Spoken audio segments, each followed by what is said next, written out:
آئیے حضور سے پیار کرنے کا تقاضا کیا ہے؟ کیا ہم صرف دعوی محبت کریں؟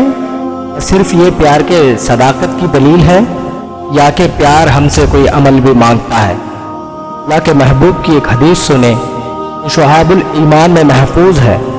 اللہ کے محبوب وضو کرنے بیٹھے تو صحابہ حضور کے پانی کو زمین پر گرنے نہیں دیتے، وہ پانی کو اپنے ہاتھوں میں لیتے اور اپنے منہ پہ من لیتے، اور جس کے پاس پانی میسر نہیں ہے وہ اپنے ہاتھ کو اس پانی سے گیلے کر کر چہرے پہ من لیتے۔ آقا کریم آبا کی اس محبت کو جب دیکھا تو کہا ما یعملکم علی ھذا، صحابہ اس چیز کو کرنے کے لیے تم کو کس نے کہا؟ تم ایسا کیوں کرتے ہو؟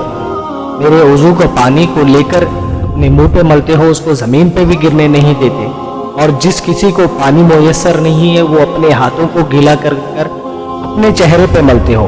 یہ کہنے کے لیے کس نے کہا؟ یہ کرنے کے لیے کس نے کہا؟ ما یحملکم علی ھذا، کس چیز نے ابھارا کہ تم یہ کام کرو؟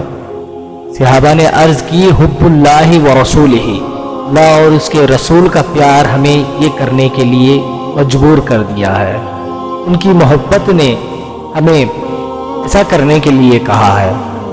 حضور نے ان کے جواب صحابہ کو یوں جواب کہتے ہوئے فرمایا، اور ان کے عملی تقاضے کو حکم دیتے ہوئے یوں کہا، ای یحب اللہ ورسولہ او یحب اللہ ورسولہ، جس سے اللہ اور اس کا رسول پیار کرے، اللہ اور اس کے رسول سے وہ پیار کرے جب اس کے لیے وہ لازم ہے، جب وہ زبان کھولے، جب وہ کچھ بھی کہے تو سچائی کے سوا اس کے زبان سے کچھ نہیں نکلنا چاہیے، اور جب کسی نے تمہارے پاس امانت رکھی ہے تو اس امانت کے ساتھ بھی تم خیانت نہیں کرنا، اس کو ادا کر دینا۔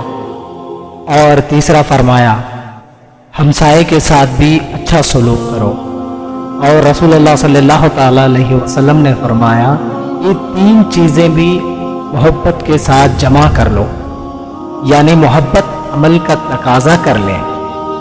اگر ہماری محبت عمل سے خالی ہوگی، اگر ہم اپنے چھاتی پہ نقش نالین تو سجا لیا لیکن حضور کے سنتوں کو ہم نے چھوڑ دیا، اب ہماری محبت جو ہے وہ کامل نہیں ہو سکتی۔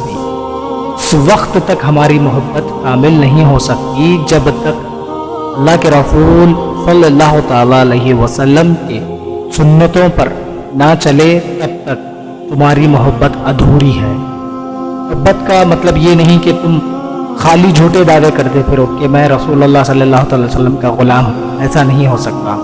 محبت کے ساتھ عمل کا تقاضا بھی ہونا ضروری ہے۔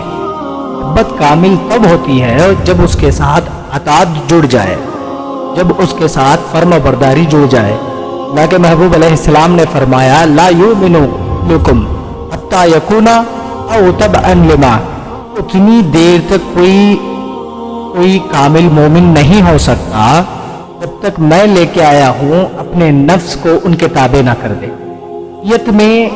شریعت میں جب تک اپنے آپ کو تابع نہیں کر سکتے اتنی دیر تک فرمایا کہ محبت میں کامل نہیں ہو سکتا۔ اور صحابہ بھی اپنے آپ کو شریعت کے اندر ڈھال لیا، آقا کریم کو دنیا کے ہر شے سے اعلیٰ سمجھا، کریم رکھا۔ اگر آقا کریم کے حکم کو نہ مانے اور محبت کا دعویٰ کرے تو حضرت عبداللہ ابن رواحہ رضی اللہ تعالیٰ عنہ کی ایک روایت سنیے۔ وہ کوئی بھی محبت کا دعویٰ کرتا ہے تو عبداللہ ابن رواحہ رضی اللہ تعالیٰ عنہ کی یہ روایت سنیے۔ فرماتے ہیں اللہ کے حبیب صلی اللہ تعالیٰ علیہ وسلم صبح کے وقت مجھے حکم دیتے ہیں کہ اس جنگ کے لیے جاؤ، فلاں جنگ کے لیے جاؤ۔ اور بھی لوگ تھے، سارے لوگ تو چلے گئے۔ میں نے سوچا کہ میرے پاس مفتی موجود ہے اور میں جمعہ کی نماز حضور کے پیچھے پڑھوں گا اور جمعہ کا خطبہ حضور صلی اللہ تعالیٰ علیہ وسلم کا سنوں گا، اور جیسے ہی نماز ادا ہوتے ہی میں فوراً بھاگوں گا اور ان کے ساتھ جا ملوں گا۔ اس خواہش میں نے باقیوں کو بھیج دیا اور میں خود مسجد نبوی میں رک گیا تاکہ میں جمعہ نبی کریم صلی اللہ تعالیٰ علیہ وسلم کے پیچھے ادا کروں، ان کے ساتھ پڑھوں۔ نماز جمعہ کے لیے میں حاضر ہوا تو آقا کریم نے مجھے جب دیکھا فرمایا، اے عبداللہ ابن رواحہ، میں نے حکم دیا تھا کہ فلاں مہم پہ چلے جاؤ، فلاں جنگ پہ چلے جاؤ، تم نہیں گئے۔ عرض کیے حضور، میں یہ سوچتا تھا کہ میں آپ کے پیچھے نماز ادا کروں، اور میری خواہش یہ تھی کہ میں آپ کا جمعہ میں اپنے کانوں سے سنوں اور آپ کے پیچھے میں نماز جمعہ پڑھوں۔ اور میں یہ سوچتا تھا کہ نماز جیسے ہی نماز ہوتی نماز جمعہ تو میں فوراً دوڑ پڑوں گا اور ان کے ساتھ جا ملوں، یہ میری خواہش تھی۔ اسی لیے میں ان کو بھیج دیا اور میں خود یہاں رک گیا تاکہ اس کی برکتیں مجھے نصیب ہو جائے، اسی نیت سے میں یہاں رکا ہوا۔ آقا کریم نے فرمایا، جب میں نے تمہیں کہا تھا صبح کے لیے چلے جاؤ، تم جمعہ کے لیے رک گئے؟ کہا، اے عبداللہ ابن رواحہ، زمین اور آسمان کے درمیان، زمین اور آسمان کے درمیان جتنا بھی سونا ہے، اس سونے کو تم زمین کی کوکھ سے نکال کر راہ خدا میں بھی لٹا دو، خدا کی راہ میں خیرات کر دو، جب بھی تم ان کے مقابلے بالکل بھی نہیں ہو سکتے جنہوں نے تم سے پہلے وہاں اس جنگ میں شامل ہو گئے۔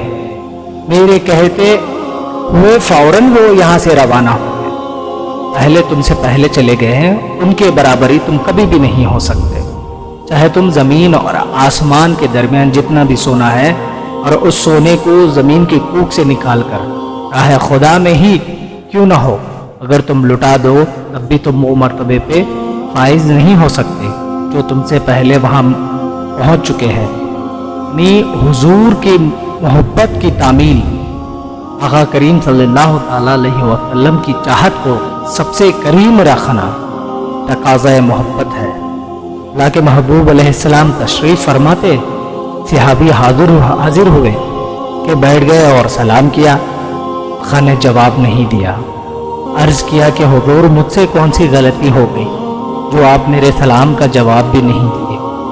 آقا کریم صلی اللہ تعالیٰ علیہ وسلم نے اس کی انگلی کی طرف اشارہ کیا اور کہتے ہیں کہ یہ تیری انگلی میں آگ کا گولا ہے۔ آقا کریم صلی اللہ تعالیٰ علیہ وسلم نے اس کو اتار کر پھینک دیا۔ اب کافی دیر مجلس چلتی رہی۔ جیسا ہی مجلس ختم ہونے کے بعد دوسرے صحابہ اس صحابی سے کہنے لگے، اسے اٹھا لو اور اپنی بیوی کو دے دو۔ اس صحابی رسول نے کہا، نہیں میں اٹھا نہیں سکتا۔ دوسرے دیگر صحابہ نے کہنے لگے، یہ سونا جو ہے وہ تیرے لیے حرام ہے، لیکن تیری بیوی کے لیے، تیری عورت کے لیے حرام نہیں ہے، اس کے لیے جائز ہے۔ وہ صحابی رسول کہنے لگے، جس چیز کو آقا کریم نے پھینک دیا وہ میری مجال نہیں کہ میں دوبارہ اس کو اٹھا لوں۔ میرے محبوب، میرے آقا نے جو چیز پھینکی ہے اس کے بدلے میں چاہے اگر مجھے کتنا بھی دولت کیوں نہ دے دے، لیکن میں اس کو کبھی بھی ہرگز نہیں اٹھا سکتا۔ یہ محبت تقاضا ہے۔ اللہ تعالی ہم سب کو ایسی محبت کرنے کی توفیق عطا فرمائے۔